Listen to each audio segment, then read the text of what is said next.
हसणं होईल सोपं, जीवन होईल खास। पलूस आणि परिसरातील नागरिकांच्या आता दाताच्या उपचारासाठी सांगली, कोल्हापूर, पुणे, मुंबईची धावपळ थांबणार। पलूस शहरातील एकमेव अत्याधुनिक दातांचा दवाखाना, जिथे single visit root canal treatment सह दातांच्या सर्व समस्यावर खात्रीशीर उपचार। डॉक्टर प्रणव सचिन सुतार यांचे smile studio multi speciality dental clinic, Bhosale plaza, new ST stand समोर, पलूस।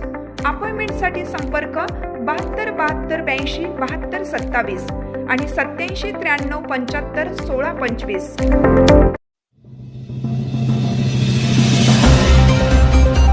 गुलाल खोबरेची उधळण आणि चांगभरचा गजर। नागठाणे येथील श्री नागेश्वर भैरवनाथ व नाईकबा यात्रा उत्साहात संपन्न।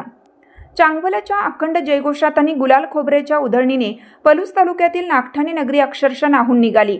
येथील ग्रामदैवत श्री नागेश्वर भैरवनाथ व नाईकबा यांची वार्षिक यात्रा मोठ्या उत्साहात आणि भक्तिमय वातावरणात संपन्न झाली।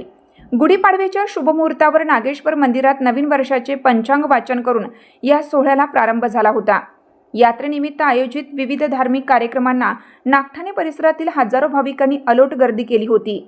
3 दिवस चालणाऱ्या या उत्सवात 22 मार्च रोजी पालयात्रा व मानाच्या बकऱ्यांचा कार्यक्रम पार पडला। मंगळवारी 24 मार्च रोजी भाविकांनी दंडस्थान उरकून देवाला गोड नैवेद्य अर्पण केला।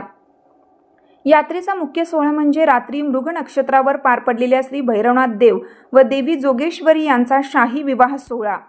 हा लग्न सोहळा भैरवनाथ मंदिरात अत्यंत थाटामाटात पार पडल्यानंतर गावच्या शिवेवर असणाऱ्या वीरभद्राची मानाची सासनकाठी भैरवनाथाच्या भेटीसाठी आली।